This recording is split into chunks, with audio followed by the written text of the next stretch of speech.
good day mga guys, mga kasuki. Ano ngayon, araw ng Martes.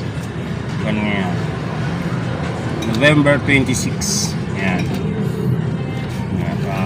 Magandang araw sa inyong lahat. Hapon na pala, aking mga subscriber. Meron akong binattery ngayon, mga kasuki. Ito Swatch. Ayan, Swatch na relo. Hindi umaandar yung malaki, pero yung maliit ang umaandar. Ayan, kasi nawala na yung pindutan nito, dalawa. Ang ginawa ng may-ari is dinikitan na lang. Pero gumagana na siya, pinalitan ko ng battery. Tapos meron pa akong isang paggawa ngayon nito. New Richie. Ito boss, ayan, dumating yung may-ari. Shout out sa kanya. Shout out. Ewan ko lang kung Shout out sa Pina neighborhood. Ewan ko lang kung nakasubscribe na to sa akin. Ito na bago battery na yan boss. Okay. Ito yung battery mo, lumobo na. Okay. You know. Lubo-lobo. Tapos nung nilagyan ko ng bago itong battery, hindi umandar. Kinaskas ko yung mga connection niya, kinalas ko itong chemical na battery. Yung mga contact niya nagkaroon ng umido konti dahil yung battery medyo nag-leak na yan. Tama. Umandar naman, ibig sabihin okay pa yung circuit block niya. Ayan. Buti mga kasuki, hindi nadama yung circuit block niya. Buo yung circuit block at saka yung coil. Nilinis ko lang yung mga contact niya, so okay na siya. Kaya wag na wag ninyong mga di-battery ninyo, wag ninyong istakan ng battery ng matagal. Hindi naman dahil sabihin, palit na battery. Oo. Papalitan na kaagad para hindi kumalat yung chemical. Ma-stuck sa loob, sisirain niya yung makina. Yung chemical kasi, battery. Ngayon, sasarado na natin to. Ayan yung ano ko, ayan ito. Cesar! Oo, pagdating mo sa bahay mo, ano mo kaagad yan. Cesar ha? Maganda na yung sticker. I-subscribe mo kaagad ako. Ilan ba kayo doon? 5. O, di mo ng 5 subscriber yan. O, ayan. Ngayon, dahil subscribe mo ko, yung 150, may discount. Utak yun yung grabe naman. Yan mga kasuki. Na, huwag naman. Ayan mga kasuki, balik tayo dito sa Swatch. So ito umaandar na to. Wala na nga yung mga pindutan dito ni ginawa ng may-ari. Nilagyan na lang niya ng kapal para hindi pasukan ng tubig. Okay rin naman yung ginawa niya. Yung dalawang pindutan.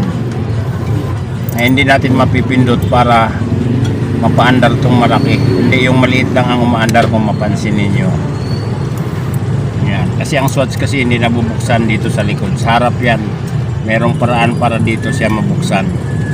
So yan, okay na to. Pinalitan na natin ng bagong battery 920. 1 year na raw ito, sabi sa akin ha. Good. Ayos, sabi. Magandang balita. 1 taon nang inabot bago magpalit uli ng battery. Ayan mga kasuki, di ba? Ayos. Ngayon yung dalawang di battery na yun, habang nang dumating, habang naggagawa ako nitong 6309, apat ito na ayan, 6309. Apat ito na automatic na i-overhaul ko. Ito yung isa, okay na to. Seiko 5. Ang makina naman ito 7S. Ito yung ang rotor niya putol. Ayan. Mamaya hanapin ko, pakikita ko. Habang i-cleaning ko pa itong 6309. Ayan mga kasuki. So yun mga kasuki, ito na. Tapos ko nang i-cleaning, tapos ko nang i-overall i-cleaning. Ngayon assembling na lang ko, na-assemble ko na. Ito na yung pinaglinisan, Yung kita nyo naman na makadumi. Ayan. Makikita natin sa Ayan. Ayan, ang dumi, Ayan yung dumi niya. Ngayon lang yata ito ma-overhaul uli. So yun, oiling ko na, tapos assemble. At wala namang problema ang pyesa. 6309. So yun mga kasuki, ito na yung 6309 ano. Ayan, makikita naman ninyo ang ganda na ng takbo ng balance wheel niya. Ayan, oh. Smooth na yung takbo ng balance wheel niya. So overhaul na ito, no, na overhaul na, boiling, tapos yan, assemble na natin. Ayan, ito yung mukha niya. Ayan, yun yung second. So ayan,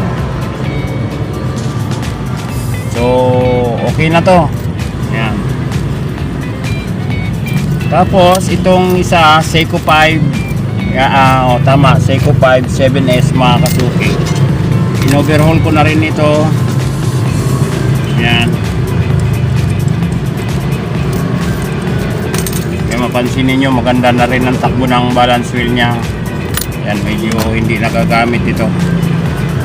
Pupunduhan natin. Ayan mga kasuki.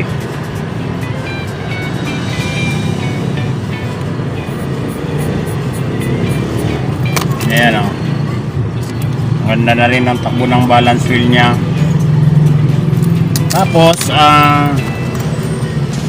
itong rotor niya, ito mga kasuki, ito rotating motor, iba na yan. Ito yung dati niya, kalas na. Itong ganito, may mga remedyo ito mga kasuki, pwede itong dikitan. Kaya lang sa tagal kakalas din, kasi ito nakarimachi ito na nakakabit ng ganyan. Yan, yan siya. So natanggal na yan, nakarimachi yan. Natanggal na nga yun. So pinalitan ko na lang, kinuha ko yung balance wheel, kinuha ko itong rotor na ito galing dito. Ito naman 709 naman ito 7S. May diferensya ang balance wheel niya. Ito naman i-overhaul ko pa natin, 6119. Ayan mga kasuki. 6106. Ayan. Yan, o, 6106. So apat na relo yan mga kasuki, ano. 1, 2, 3, 4. Okay na itong dalawa. Yan. Ganun lang ang ano yan. At bukas naman ito naman, kung makakahanap tayo ng balance wheel, magagawa natin na kung meron yung may-ari si Pogi. Kay Pogi itong mga relo na ito ng mga pinagawa niya. Yan, sasarado ko na to itong 6309. Sarado na rin natin itong 7S. Yan, okay na rin to.